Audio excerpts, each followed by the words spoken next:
Berbahagia. Pertama-tama, marilah kita panjatkan puji serta syukur kehadirat Allah Subhanahu wa Ta'ala, karena berkat rahmatnya kita dapat berkumpul di ruang Zoom kali ini. Perkenalkan, nama saya Layung Siti Nur Ajija sebagai moderator dalam presentasi pemrograman Python dan Flowchart. Adapun anggota kelompok 3 terdiri dari slide-nya belum pindah.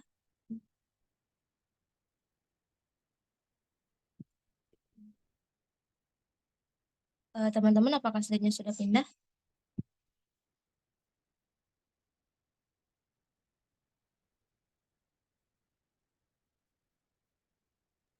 Slide-nya sudah terlihat, Mbak.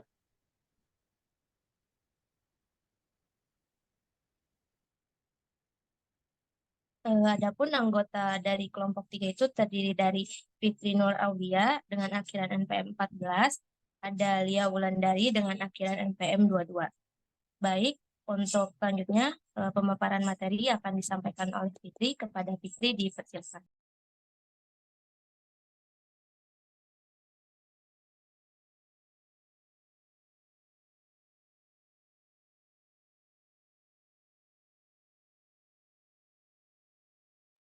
Teman-teman, apakah slide-nya sudah pindah?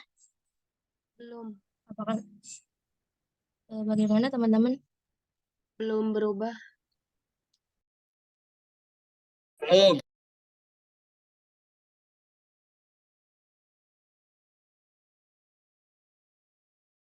Mohon ditunggu ya teman-teman, dari Fitri ada kendala jaringan.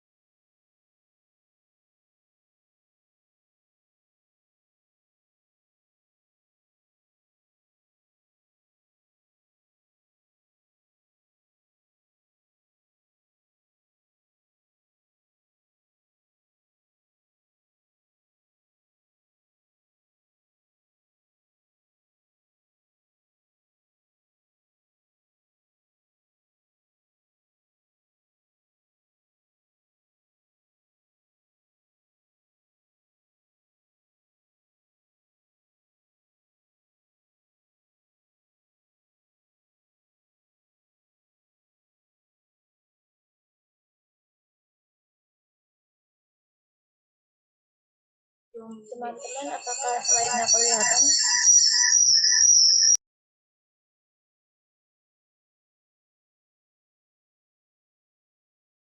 Kosong, Pit. Burem.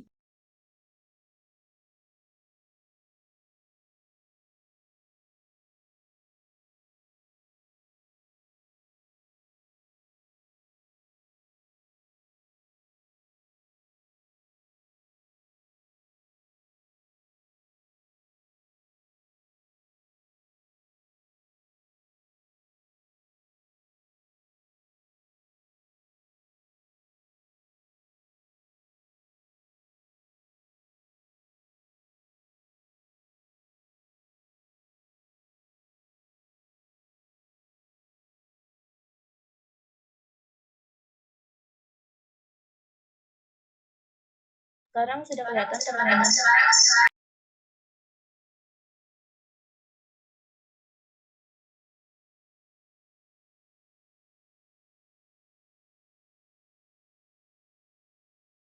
Iya, terlihat.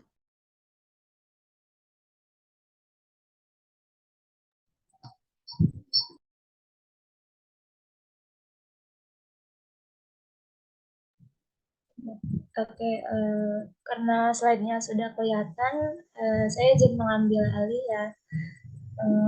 Sini kita akan berkenalan dengan pemrograman Python. Python ini adalah bahasa pemrograman komputer yang serbaguna, yang berarti dapat digunakan untuk berbagai jenis pengembangan perangkat lunak dan tugas tidak terbatas pada domain khusus. Nama Python sendiri itu berasal dari Monty Python, sebuah kelompok komedi asal Inggris. Namanya dipilih oleh pencipta Python, Guido van Rossum, karena singkat dan memiliki sentuhan misterius. Contoh penggunaan Python ini bisa untuk analisis data dan pembelajaran mesin, kemudian untuk pengembangan web, kemudian otomatisasi tugas, dan untuk tugas harian.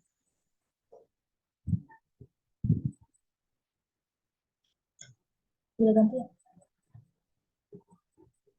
Kemudian manfaat mempelajari Python diantaranya adalah peluang pekerjaan dengan gaji besar. Python ini kan adalah salah satu bahasa pemrograman yang sangat dicari di pasar tenaga kerja. Jadi banyak perusahaan yang mencari pengembang Python karena bahasa yang digunakan dalam berbagai bidang. Kemudian ideal untuk dipahami. Jadi Python dikenal karena sintaksisnya yang bersifat mudah dibaca dan dipahami. Kemudian manfaat selanjutnya adalah fleksibilitas. Jadi Python ini sangat fleksibel dan dapat digunakan dalam berbagai jenis proyek seperti mengembangkan situs web, membuat aplikasi desktop, mengotomatisasi tugas, analisis data, kecerdasan buatan, pengembangan game, dan masih banyak lagi. Kemudian yang keempat, digunakan di berbagai sektor industri. Artinya Python ini digunakan di berbagai sektor industri seperti teknologi, keuangan, kesehatan, sains, ilmu sosial, dan masih banyak lagi. Selanjutnya, untuk materi flowchart akan diserahkan kepada Ayu. Baik, selanjutnya di sini kita akan berkenalan dengan flowchart. Jadi flowchart itu diaplikasikan melalui logaritma. Jadi di sini tuh ada yang pertama itu ada dokumen, jenisnya itu menelusuri alur form dari satu bagian ke bagian yang lain. Yang kedua ada program, jenisnya itu menggambarkan rinci prosedur dari proses program.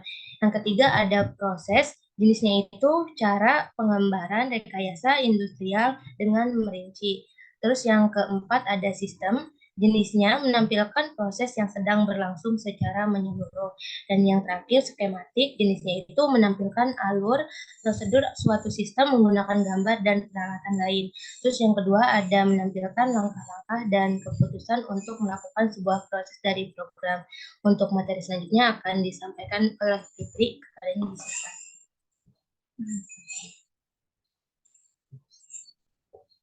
Yang pertama, program yang akan dibahas yaitu if-else statement. Jadi if-else statement ini adalah salah satu bentuk percabangan dalam pemrograman Python yang digunakan untuk mengeksekusi blok kode yang berbeda tergantung pada kondisi yang diberikan. Fungsinya ini adalah untuk mengontrol alur eksekusi program berdasarkan kondisi tertentu. Di samping kanan itu ada contohnya di mana penggunaan kode if else untuk mencetak variabel x, di mana if-nya itu pernyataan menjalankan blok kode jika kondisi yang diberikan bernilai benar. Apabila else, ia menjalankan blok kode alternatif jika kondisi tersebut bernilai salah. Berikut ini adalah program if-else untuk menentukan kelulusan. Jadi yang akan untuk menentukan kelulusan seorang melalui VS Code ini, itu kita menginput masukan nilai untuk mengecek kelulusan. Gunakan program if nilai. Nilai ini bisa ditentukan terserah ya. Misalkan di sini masuknya nilai seorang yang bisa lulus itu harus sama dengan 70 atau di atas 70. Nanti printnya adalah selamat Anda lulus jika nilainya sama dengan 70 atau di atas sama dengan di atas dari 70. Apabila nilainya kurang dari 70, maka program yang dijalankan adalah else. Ya, dia mencetak atau print, maaf Anda gagal. Ya, itu saja. Kemudian ada flowchart dari if else statement.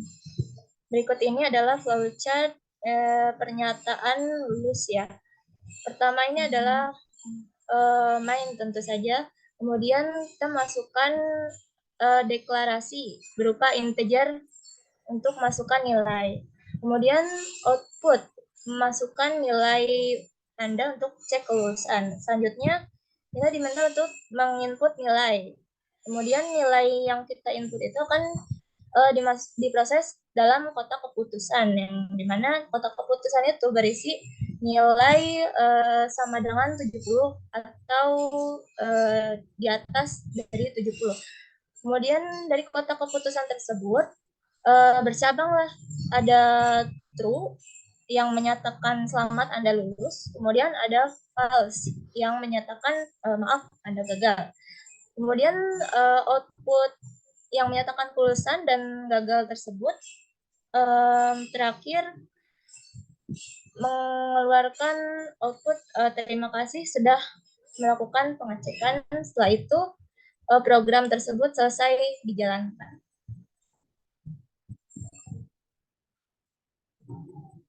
Ini yang flowchart if else statement untuk pernyataan gagal ya. Jika tadi yang dimasukkan itu nilai 90 ya. 90 berarti di atas dari 70, maka seorang itu dinyatakan lulus. Lalu program yang kedua ini kan flowchart if else menyatakan seseorang gagal karena nilai yang diinput adalah 65. Begitu saja. Untuk materi selanjutnya akan silakan kepada Bayung.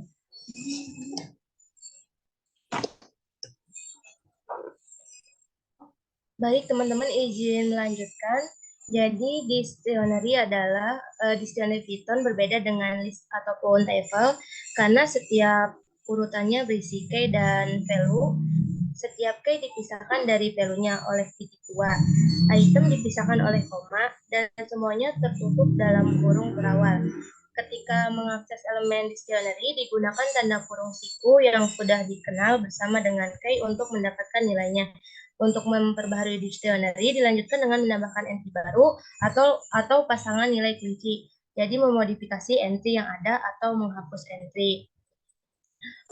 Selanjutnya di sini ada program sederhana dictionary yang digunakan untuk menampilkan anggota kelompok. Yang pertama itu mulailah dengan mendefinisikan dictionary yang akan digunakan untuk menyimpan informasi tentang anggota kelompok.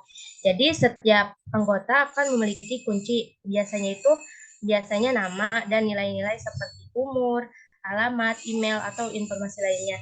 Di sini kami memakai kunci hanya nama dan NPM saja. Terus kita dapat mengakses informasi anggota kelompok dengan menggunakan kunci nama anggota pada dictionary. Misalnya untuk menampilkan informasi anggota pertama. Jika kita memungkinkan pengguna program untuk memilih anggota kelompok, kita dapat menambah input pengguna. Misalnya, kita bisa meminta pengguna untuk memasukkan nama anggota yang ingin mereka lihat, lalu mencari informasi tentang anggota tersebut dalam dictionary. Terus, jika kita memiliki banyak anggota dalam kelompok, kita dapat menggunakan loop untuk menampilkan informasi tentang semua anggota secara berurutan. Selanjutnya ada contoh flowchart-nya. Yang pertama itu ada simbol awal dari flowchart-nya itu biasanya berbentuk oval atau persegi panjang yang berisi kata mulai atau main. Terus gunakan simbol persegi panjang untuk mendefinisikan dictionary yang akan digunakan untuk menyimpan informasi anggota kelompok. Jika kita ingin memasukkan nama anggota kelompok secara interaktif, gunakan simbol berbentuk paralelogram untuk mewakili input pengguna. Terus gunakan simbol berbentuk berlian atau addition untuk memeriksa apakah nama anggota yang dimasukkan oleh pengguna ada dalam dictionary. Jika iya, jalankan langkah berikutnya. Jika tidak, arahkan alur ke langkah berakhir. Terus gunakan simbol berbentuk persegi panjang untuk menampilkan informasi anggota yang telah diakses. Jika kita ingin menambahkan kemampuan program untuk menampilkan semua anggota kelompok secara berurutan, gunakan simbol berbentuk panah untuk membuat loop yang mengulang. Jadi itu langkah-langkah untuk flowchart dictionary. Selanjutnya materi selanjutnya akan disampaikan oleh Lia. Kepada Lia dipersilakan.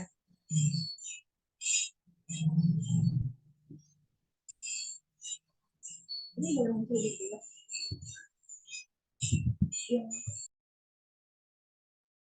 Ya, sebelumnya izin masuk. Minta tolong ke Fitri untuk full screen PowerPoint-nya biar nggak buram.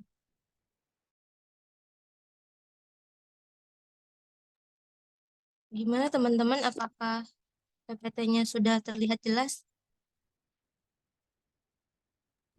Masih Kalau buram. iya, kalau di saya masih buram. Coba untuk di full screen aja.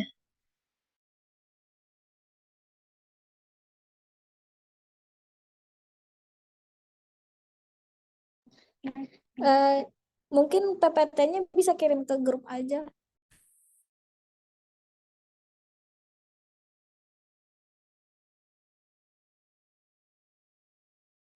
Sebentar ya teman-teman.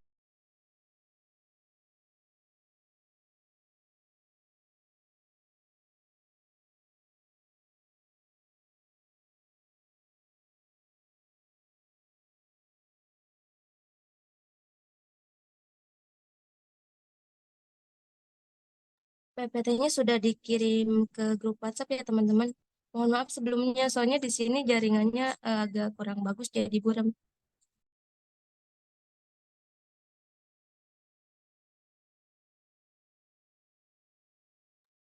Ya baik, izin melanjutkan di slide berikutnya itu ada paket dan modul, yang dimana modularitas adalah suatu proses penting dalam pengembangan perangkat lunak yang melibatkan pemecahan program besar menjadi beberapa bagian atau modul yang terpisah dan terkelola dengan lebih cepat dan sesuai dengan yang ditugaskannya masing-masing.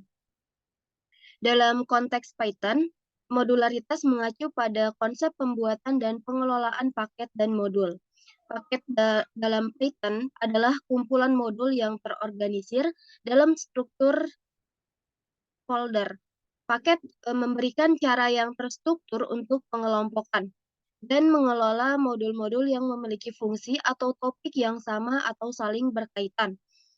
Nah, penting untuk dicatat bahwa setiap paket itu memiliki konstruktor file yang bernama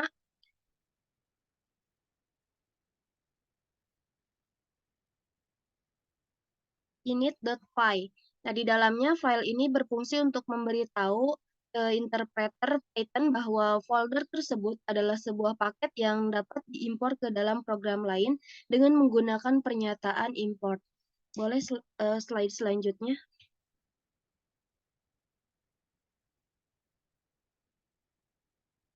Modul itu di sisi lain, modul itu di sisi lain adalah unit dari mohon maaf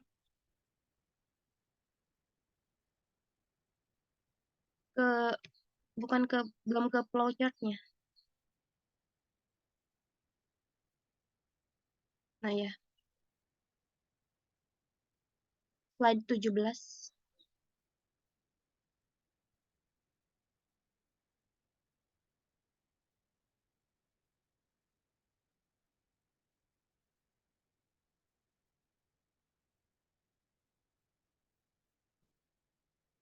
Baik, di sini ada kode yang dibuat untuk flowchart. Di bawahnya ada flowchart yang dimana untuk menggambarkan bagaimana peroperasian matematika yang di dalamnya itu ada penjumlahan, perkalian, pembagian, dan pengurangan. Slide selanjutnya. Selanjutnya lagi.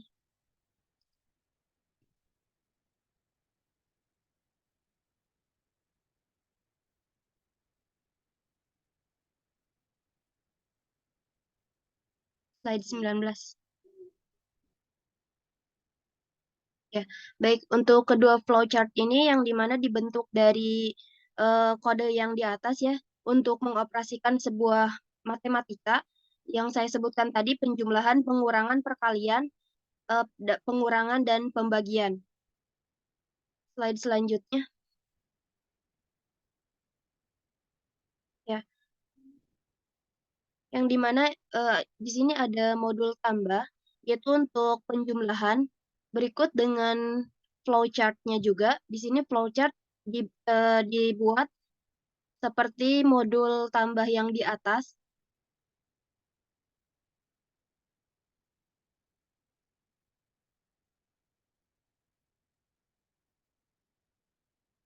Ke slide 21.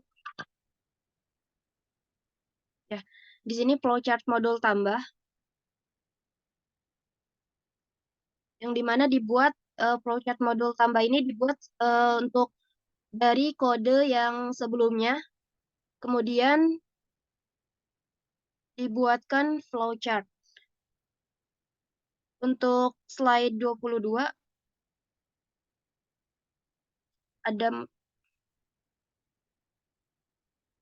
ada modul perkalian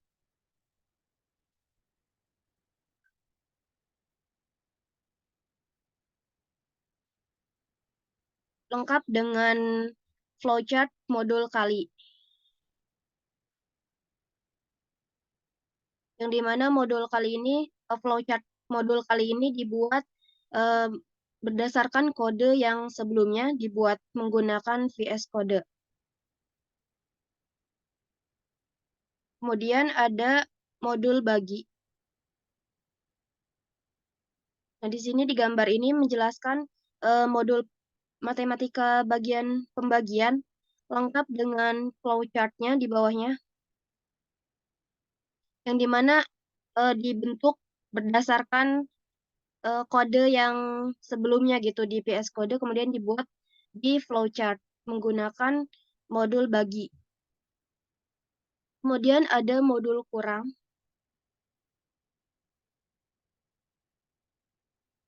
Modul kurang sama halnya seperti modul-modul yang bagi dan perkalian, yang dimana flowchart itu dibentuk berdasarkan kode yang dibuat di VS Code.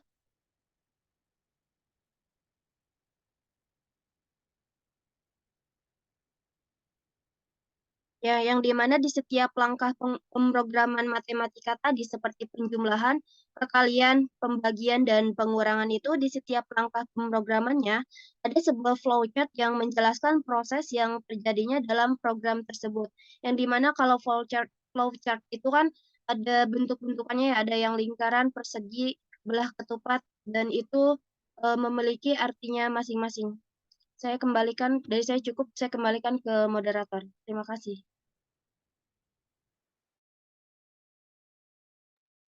Baik, terima kasih Lia. Selanjutnya, izinkan saya membacakan kesimpulan terlebih dahulu sebelum ditutup. Boleh di next slide-nya. Jadi kesimpulannya yaitu, sebentar teman-teman.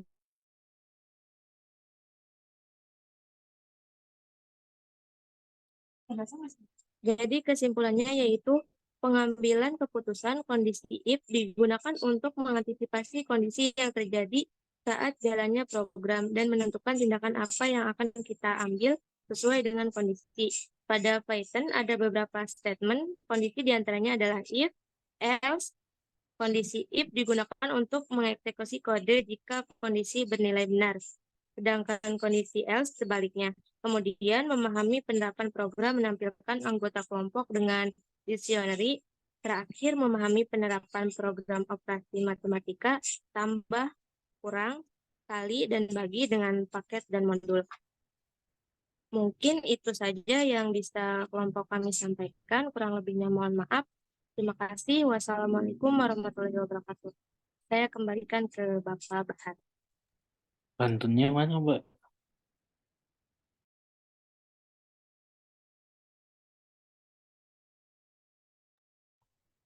Halo?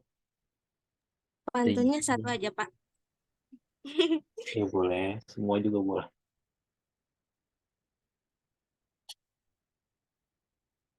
Mungkin dari Lia dulu, pantunnya, Telia.